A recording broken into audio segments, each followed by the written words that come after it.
السلام علیکم ورحمۃ اللہ وبرکاتہ۔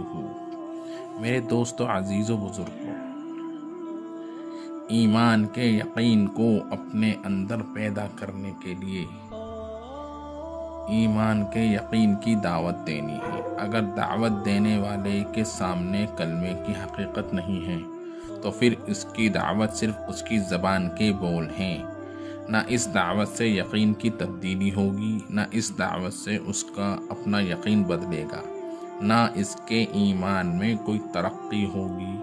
بلکہ میرے دوستو، جس وقت کوئی دعوت دینے والا کسی فرد کو یا کسی مجمع کو اپنے مقام پر یا باہر دعوت دے رہا ہو تو سب سے پہلے کلمہ لا الہ الا اللہ کی دعوت دیتے ہوئے اس کے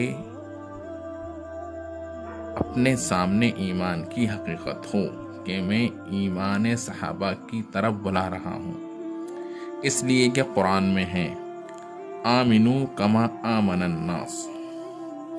ہماری مشکل یہ ہے کہ ہم جسے بلا رہے ہیں اپنی سطح کے عمل کی طرف بلا رہے ہیں، اپنی سطح کے ایمان کی طرف بلا رہے ہیں۔ دیکھو میرے دوستو، یہ غلط ہے۔ بات کو اچھی طرح سمجھو۔ دیکھو، اللہ رب العزت اس کا حکم دے رہے ہیں کہ وہ ایمان لاؤ جو صحابہ اکرام ایمان لائے ہیں۔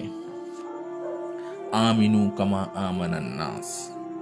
جس وقت ہمارا کوئی ساتھی کلمے کی دعوت دے، اس وقت یہ بات لازم ہے کہ دعوت دیتے ہوئے اس کے سامنے ایمان صحابہ اور اس کے سامنے کلمے کی حقیقت، اس کے سامنے صرف اللہ رب العزت کی ذات عالی ہو، اس کے سوا کوئی سبب نہ ہو۔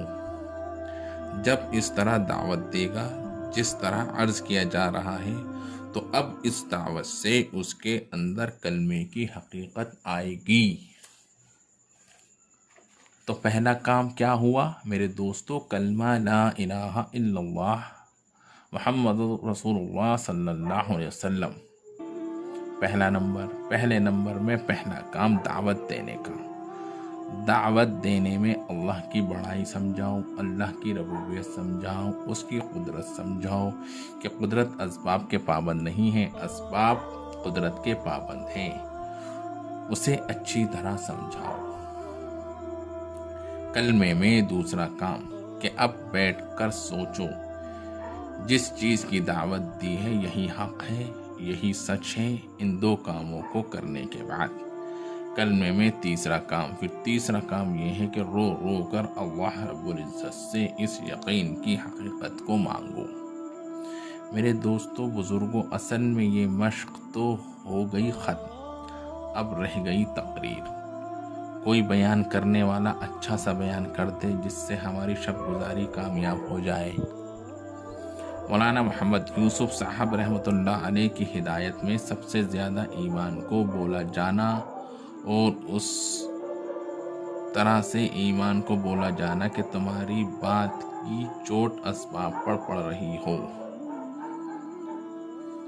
میرے دوستو، اگر ہم بولتے بھی ہیں تو اسباب کی رعایت کرتے ہوئے بولتے ہیں۔ اسباب کی رعایت سے ایمان کو بولنے سے کبھی ایمان نہ بنے گا، بلکہ دوستو جب تم اسباب کی رعایت سے ایمان کو بولو گے تو باطن ترقی کرے گا۔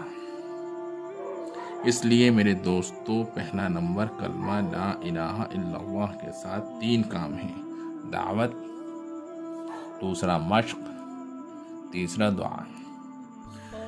چاہے مجمع میں گھس کر دعوت دو، چاہے انفرادی دعوت دو، مگر کلمے کی حقیقت کو سامنے رکھ کر دعوت دو، کیونکہ دعوت کے ساتھ اللہ کی قدرت ہے اور قدرت دعوت کے ساتھ استعمال ہوگی،